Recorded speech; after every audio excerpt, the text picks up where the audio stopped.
আসসালামু আলাইকুম, কেমন আছেন সবাই? আশা করছি সবাই ভালো আছেন। আমরা আলহামদুলিল্লাহ ভালো আছি। আজকে হচ্ছে ফারাবীর নানু বাড়ি থেকে কিছু গ্রীষ্মকালীন আম পাঠাইছে, ফল ফ্রুট। তো এখানে হচ্ছে লিচু, গাছের লিচু এগুলা আমার আম্মুর গাছের। আর এখানে হচ্ছে আম, এই যে আমগুলো হচ্ছে দেশি আম। এগুলা পাকা, সব কিছু দেখতে মনে হচ্ছে যে কাঁচা, কিন্তু এগুলো সবই পাকা। আর এখানে হচ্ছে কিছু রূপালি আম দিছে। আর এই যে এখানে বড় সাইজের দুইটা আম আছে, এই এগুলো হচ্ছে ওইখানে আমাদের ওইখানে পাহাড়ে জুম চাষ হয়, জুমের মধ্যে হয়। তো এগুলাকে আমরা বলি বরমায়া আম। যাই হোক, এক এক দেশে এক এক রকম বলে।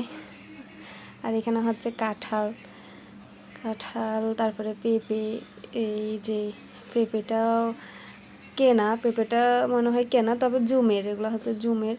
আর এখানে হচ্ছে লেবু, তারপরে কচু শাক, তারপরে আবার শুকনো মরিচ, অনেক কিছুই দিছে। কারণ পাহাড়ি অঞ্চলে অনেক কিছু পাওয়া যায়।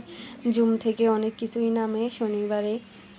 তো এগুলো সব আমার আম্মু শনিবারে কিনে রাখছে, কারণ আমার আব্বু তো থাকে না বাসায়। তাই এই যে এখানে কলা, তারপরে কলার ভেতরে আমরা তো বলি বুগুলি, এই যে কলার বুগুলি, এগুলো আমরা অনেক পছন্দ করি, তাই আমার আম্মু পাঠাইছে।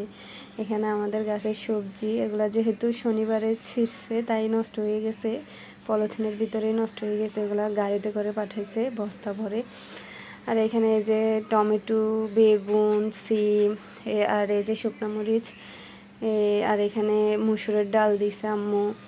তারপর এখানে হলুদ গুঁড়া, মরিচের গুঁড়া, এই তো এগুলাই।